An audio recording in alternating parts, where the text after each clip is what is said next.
आज की वीडियो में हम आपको इमाम हुसैन और उल्लू की एक दर्द भरी कहानी सुनाएंगे।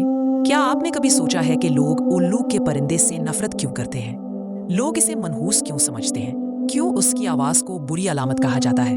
आज हम बात करेंगे उस मासूम परिंदे की जिसे अक्सर लोग नफूसत की अलामत कहते हैं।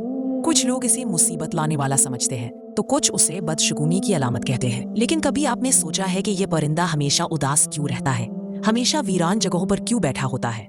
शायद आपने जिंदगी में एक बार उसे जरूर देखा होगा और सुना होगा कि लोग उसे बुरा भला कहते हैं। ये परिंदा तन्हाई में क्यों रहता है? ये सवाल दिल को छू लेने वाला है। चलिए आज हम सुनते हैं उस उल्लू की कहानी जो रातों को रोता है और दिन के वक्त खामोश हो जाता है। रवायत है कि एक मर्तबा एक शख्स इमाम जाफर सादिक की खिदमत में हाजिर हुआ।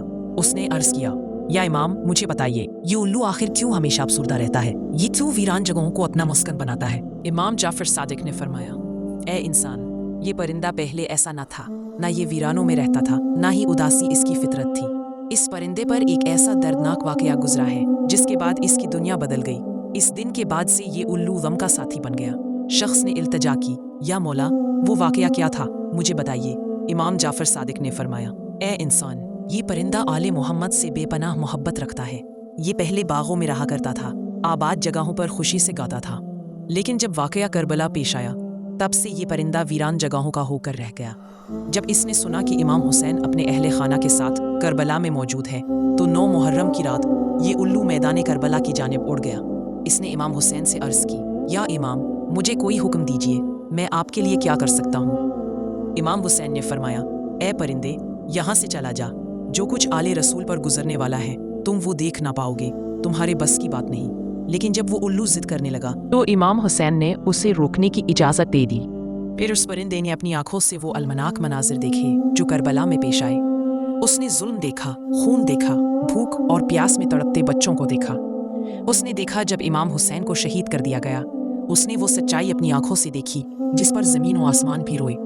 बस उस दिन से ये परिंदा तन्हाई का होकर रह गया, इंसानों से दूर वीरानों में छुप कर रहने लगा।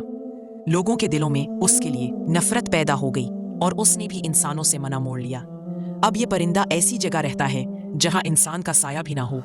तब से ये फैसला कर चुका है कि कभी किसी आबाद बस्ती में नहीं रहेगा। यही वजह है कि उल्लू रातों को जागता है, दिन में चुपचाप रहता है।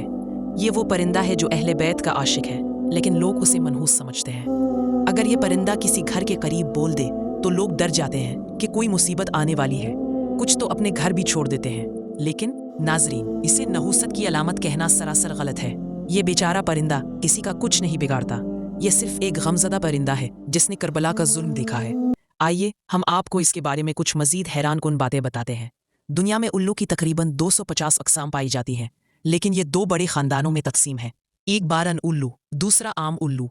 ये परिंदा कीड़े मकोड़ों, चूहों और नुकसानदाह चीज़ों को खाता है और इस तरह इंसानों के खाने को बचाता है। ये लाखों रुपए के नुकसान से इंसान को बचाता है, लिहाजा ये इंसान का दोस्त है, दुश्मन नहीं। उल्लू अमूमन 12 साल तक जीता है और अपने घोंसले दरख्तों या वीरान जगहों में बनाता है।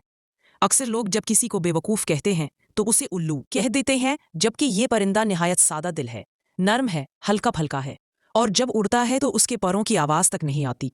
दुनिया के मुख्तलिफ ममालिक में उल्लू से मुताल्लिक अलग अलग अकीदे पाए जाते हैं। कहीं उसे नहूसत की अलामत समझा जाता है, कहीं खुशबख्ती की, कहीं मौत की निशानी, तो कहीं सच्चाई की अलामत। भारत में दिवाली के मौके पर इस परिंदे को खुशकिस्मती के लिए कुर्बान किया जाता है, जबकि आम दिनों में उसे बुरा समझा जाता है। अब बताएं, क्या एक ऐसा परिंदा जो खुद दर्द का मारा हो, जो किसी का कुछ न बगाड़े, क्या वो वाकई मनहूस हो सकता है? नाज़रीन, हर मखलूक अल्लाह की बनाई हुई है। किसी को बुरा कहने से पहले उसकी हकीकत को समझना चाहिए। अगर आपको ये वीडियो पसंद आई हो तो बराहे करम इसे दूसरों तक ज़रूर पहुँचाएं और हमारे चैनल रोशनी गुबार को सब्सक्राइब करना ना भूलें। शुक्रिया।